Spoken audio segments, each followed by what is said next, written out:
Hi guys, this is Majeng, your Itekwang. How are you doing? So hindi ako magpapakita ngayon sa sa photo because ang intention lang naman natin it's to review this Papillon bag. Most likely, 1 week na since pinost ko, I've been using her. So kailangan lumabas-labas kasi nasa ano lang siya, nasa cabinet lang siya. O nasa box. Okay. So to begin with, this Papillon, hindi ko na malaman kung kailan ko na-purchase to. But it was purchased in Singapore as well. And this is a pre-love.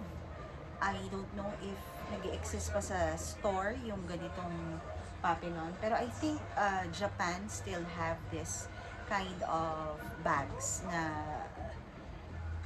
pre-love pa rin ata. Pero ngayon kasi in the shop or in the store, right? So, wala na atang ganitong, iba na yung style. So, basically, this is the bigger one. Alright? As you can see, hindi nga siya masyadong lumalabas. So, nakalimutan ko na yung length niya. I-ano natin. So, ayan siya. All corners are good. Akala mo binibenta eh. So, I don't have the intention of selling this for the time being. Kasi I still enjoy using her. So, kaya I make sure I take care of the corners. So, lahat ng corners, lahat ng edges. Same goes with the zipper pole. So, pag itatago ko siya later, maybe pupunasan ko or ipapolish ko siya. So, nilagyan ko siya ng twilly kasi I think yun sa handle siya medyo nagkakaroon ng damage. If you could take a look at this part, medyo may, hindi siya creasing eh. I don't know yung tawag dito, pero meron siyang something. And, if you take a look dito rin, parang may bewang siya. Kasi because of, I think the handle or the strap, parang nakaganon siya. Kasi I put this in a box. Tanggalin ko naman. I put this in a box. So, siguro medyo na-dent siya or what. So, what's inside my bag? To begin with, masyado siyang marami. Kaya I love this one kasi napaka-compact niya. I could say that most of the bag na na-purchase ko sa Louis Vuitton are some kind of magic bag. Kasi very versatile and madami silang laman. So, let's do it quick. So, what's inside my bag? I have my specs. Bukod dito, kasi this is, wala naman tong brand. Nakuha ko lang to free. And this is the case. Where is it? I don't know. Later na lang.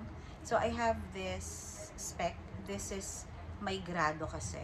This is the Furla that I've been using. So, yan ang kasama. Alright. Then, here you go. Here are the specs. Kasi pag lalabas ka, tapos mainit. Diba? So, I need to, plain in prints pala.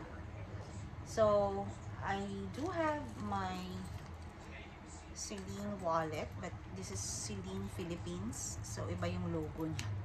May story kasi doon behind, I think, Celine, the brand. So, these are the cards that I have. Got 3 slots just to make it quick. And here, sa mga bills and my coins. So, this one can fit in. And I do have my foldable pamaypay. I still go for the manual. Kasi nowadays, it's all electronics, right? So, I have this. What else? I do have my diary with some bills here. Kasi, hindi ko siya na-fold. Kailangan ko asikasuhin. I need to acquire some wallet. Then, I do have my 2 packs of tissues. I do have some floss. Pagkakain kasi. Another card case. This is, yun lang. Ayoko nang i-explain why. I have my cutie umbrella. Manipes, kaya ko siya gusto. Then, I have my small comb. I do have some wipes. liners and everything that I need. Okay. Pouch lang siya from Tag Heuer. Diba? Ang dami. Then, I do have another wallet. Ang dami, no? Kasi dito ko nilalagay. Kanina, I went to church. So, alam mo yun, yung bag holder para hindi ka ganun. Another essentials that I always bring. And I have another pouch which have my powder and what else? Liners and all. So, ang dami, di ba? And I have my mint. Actually, dito nakalagay yan si mint. Natanggal lang siya. And I have my rosary. Here. That's my rosary. Kita niyo. Rosary from Vatican. From IC. Although marami naman. And, teka kasi parang nagkasuga. And this one, baby. And the baby. Alright.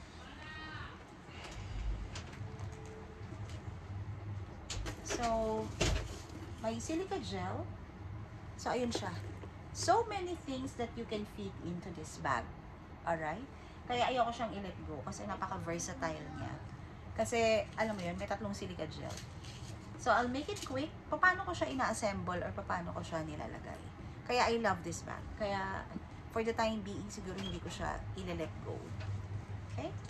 So, how do I put in? Ito rin, marami siyang laman. Hop. Hop. Ay, mabuksan. May alcohol, may lipstick, may cologne, and everything. Tsaka na natin siya i-ano. So, this is the one. So, paano ko siya nilalagay? So, I put this wallet. I put the umbrella. I put the baby bag. Then, kasi kailangan to nakatayo eh. I put this one. Ewan ko ba? Bakit ko dalo-dalo to? Mini diary. Then, I put this essentials. Dito sa gilid. Siya. Then, I put the tissue. Sama siya. I put the rosary. Another essentials. Then, I put the comb. The floss. Card case. Card case. Yung manual fan ko. I put my specs. Most use of them. Jalan! So that's fit in with so many space pa. Yan. So kaya I love this bag so much. Kaya for the time being, hindi ko muna siya i-let go. That's all for my review. Tapos ko nagbabakil na ako. Hindi man ako pakita sa video. Nagugutom na kasi ako. So, this is the Papillon from Louis Vuitton. Thank you so much guys for watching. Happy Sunday. Today it's Sunday. Bye!